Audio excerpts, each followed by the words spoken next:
Hello everybody, welcome back to some less than stellar and honestly pretty bad YouTube content. If you're watching this, stop, go find a better video. If you're on here, go watch something better, you fucking fools. And anyway, this is the Master Grade, the Origin RX-78-02. The reason why it isn't in the box is because, well, I built it a while ago and because I've got the box mounted to my wall right there. So that's what the artwork looks like. It just got regular old, blurbs of what's special about it and other things, but yeah. So everything he comes with, starting with what's on him, is he's got one of his two beam sabers, an over-the-shoulder cannon, one of two beam rifles, which does look different, his shield, and one of two of the wrist-mounted machine guns. He also comes with a bazooka, which looks like this. His other beam rifle, which looks like this.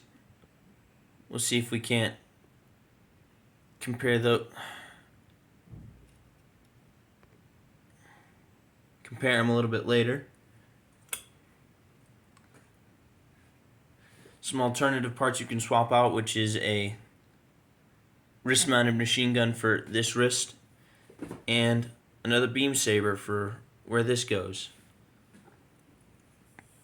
And lastly, but not least, for accessories for the machine, and arguably some of the most unique ones, are 3 firing effects. 1 for the wrist, and 2 for the chest. And the very last accessory that I want to talk about is the little Amuro Ray, which my camera can't really show off. But yeah, here he is with all this stuff. I'm going to go ahead and take the beam rifle out of his hand and take off his shield so we can better look at the machine and its articulation.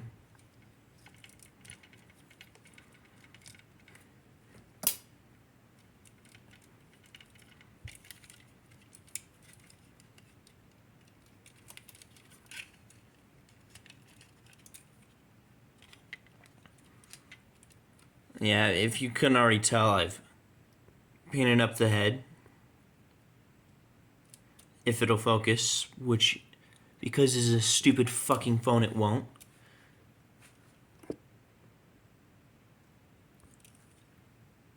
Seeing as I'm in the military, it's not like I can try and get better cameras and stuff, because I'm nothing but a barracks boy.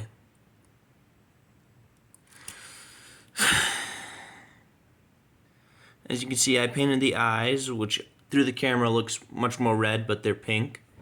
His head cameras I painted green. In his V-fin, most noticeably, I painted yellow.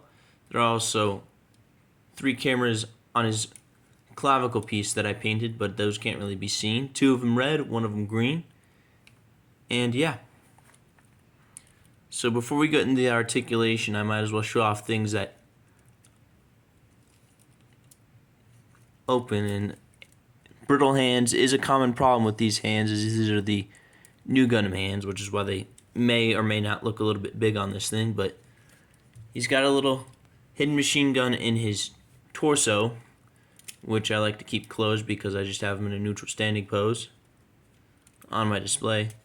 And most noticeably, the most interesting thing is how his cockpit opens, which is like this, because this is the only RX-78-02 Master Grade that doesn't have a core fighter inside it, which allows it to have much better articulation.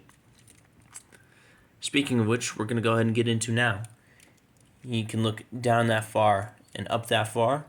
He's got really good side to side. He's got 360 at the head. His shoulders can go up that far on their own. In fact, I think they might even be able to get a little bit higher if I can get this out of the way. And if you pull, so yeah, that's how far the shoulder can go on its own, which is really good. And as you can see, the shoulder pad splits to help with that. He's got 360 at the upper bicep and full 180 at the shoulder. Then he's got regular wrist articulation and fully articulated fingers at every knuckle, but because of how fragile they are, I'm not going to show that. His waist can move back that far and that far forward, which for a Gundam is, especially master grade, is pretty good. And he can go from side to side that much. He's got a 360-degree spin at the waist. All his skirting is articulated so it can get out of the way. So we're going to go ahead and do that now so we can do leg articulation. With the legs in the upward position, they can go forward that far, backward that far. But with the unique joint, you pretty much carefully pull it out, and now it's more at an angle, so you kind of got to move it upward and spin it so it can have much more dynamic looks for how it's articulated, but I usually keep it there because, you know, standing pose. But anyway, he's got 360 at the upper thigh, 180 at the knee, along with some sliding thigh armor and splitting knee armor.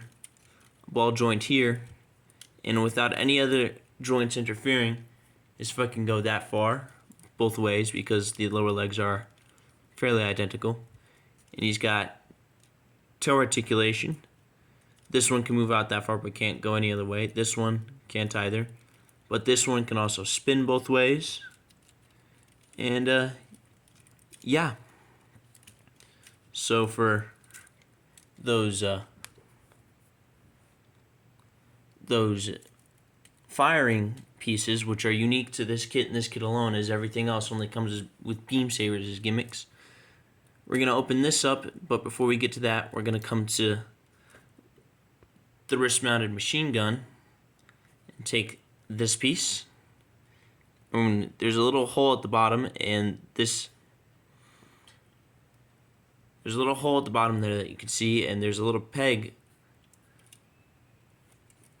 under here, and you're just gonna put that in so now it looks like he is firing his machine gun. Next we're going to take this, which goes into the chest-mounted machine gun.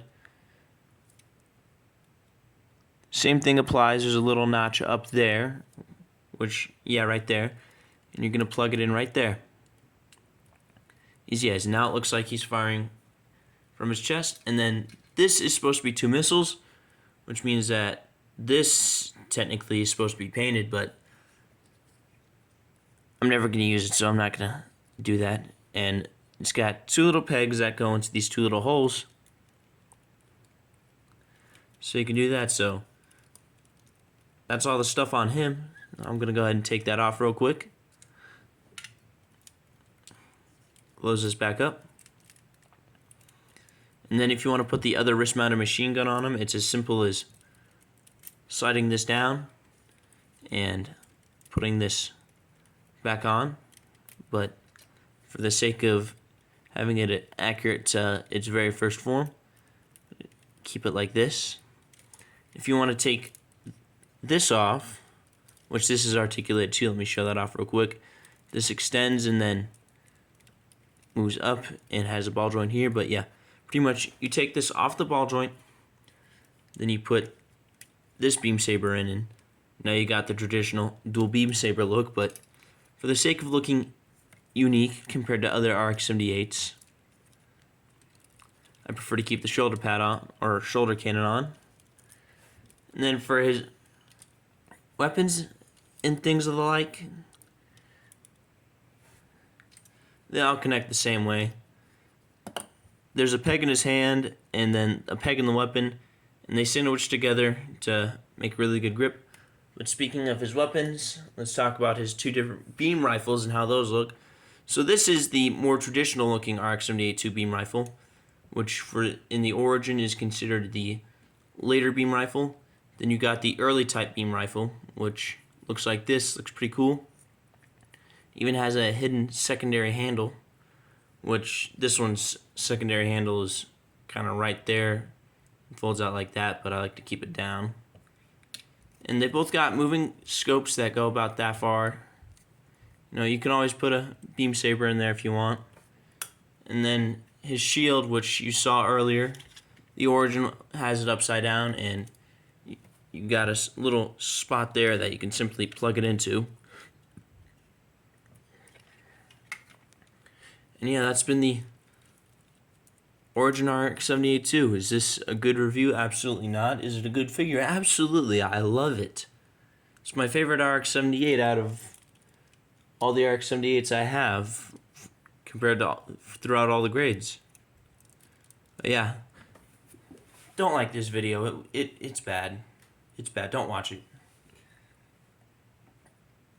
If you did, congratulations. I don't know why you suffered through my content. It's terrible. I'm terrible. You know I'm terrible. I don't know if you get laughs out of it or what, but I don't know why I do this. And thank you for watching.